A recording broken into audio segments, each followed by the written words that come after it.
Hello, hi. My name is Jerry Miller. I'm the founder of Trendsignal, the trader education company. And this is part of our Monday Market Insight series. And today I'm going to have a quick look at the central banks and monetary policy. Often quite a murky topic. A lot of people don't really understand quite what central banks do. And we're going to start by having a look at their role. What is the role of the central banks? And it's same with all central banks. It's slightly more complicated with the US central bank, which has two mandates, but the mandate that most central banks have is to maintain price stability. And you think, gosh, is that all they do? It's quite a complicated topic, and they use the main tool in their armory, which is interest rates. And they control the velocity and supply of money in the financial system by regulating interest rates. As you know, over the last couple of years with the pandemic, interest rates have been cut again to record levels, low levels, and held there with massive doses of quantitative easing to try and soften the blow of the destructive effects, economic effects of the pandemic. Um, the way they the way they manage their policy is most central banks meet. We call it monthly policy meetings, but in fact they meet 8 times a year on average. That's most Western central banks do at least. That includes the likes of the Federal Reserve in the United States, the Bank of England here in the UK, and the European Central Bank in the Eurozone. With the interest rates going higher, there are differences in the way central banks manage their interest rate policy, and this is referred to as monetary policy divergence.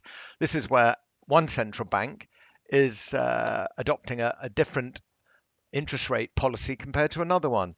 And with inflation hitting 40-year highs in the US, in the Eurozone, it hit 8.1% last month, which is 4 times the targeted rate and far higher than any central bank is comfortable with.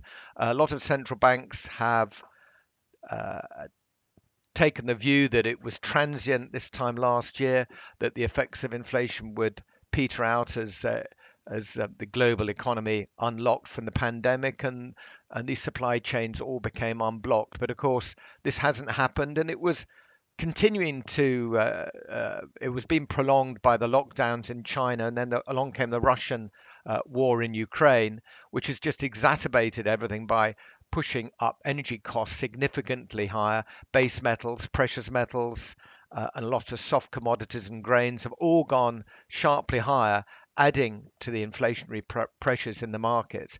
But there are some economies that are taking a different path. In the US and in the UK, interest rates have already gone up significantly and are expected to go up further. We have further policy meetings, certainly the US one next week on the 15th, and then policy meetings after that, all expected in the US to raise rates by 0.5%. In the ECB in Europe, the European Central Bank initially, certainly from the perspective of Christine Lagarde, she expected there to be no rate rises in 2022, which was a very odd way to start predicting interest rate movements at a time when inflation was very high. Anyway, they rode back on that.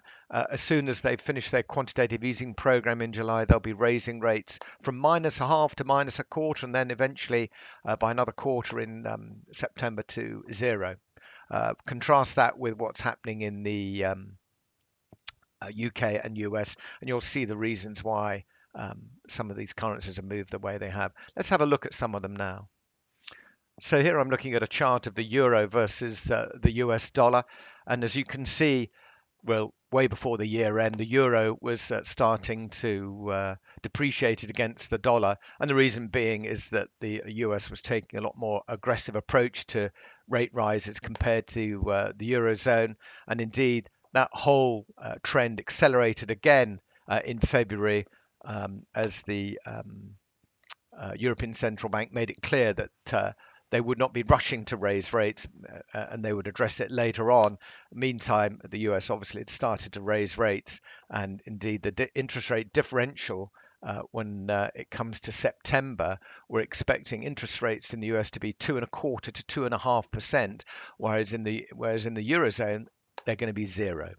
And that's the reason why you are seeing such a big move in the euro versus the US dollar. There's been a little bit of a recovery in the euro over the last 3 weeks, approaching a time when the European Central Bank are expected to make an announcement about future rate rises, but it's still nothing compared to what's happening in the States.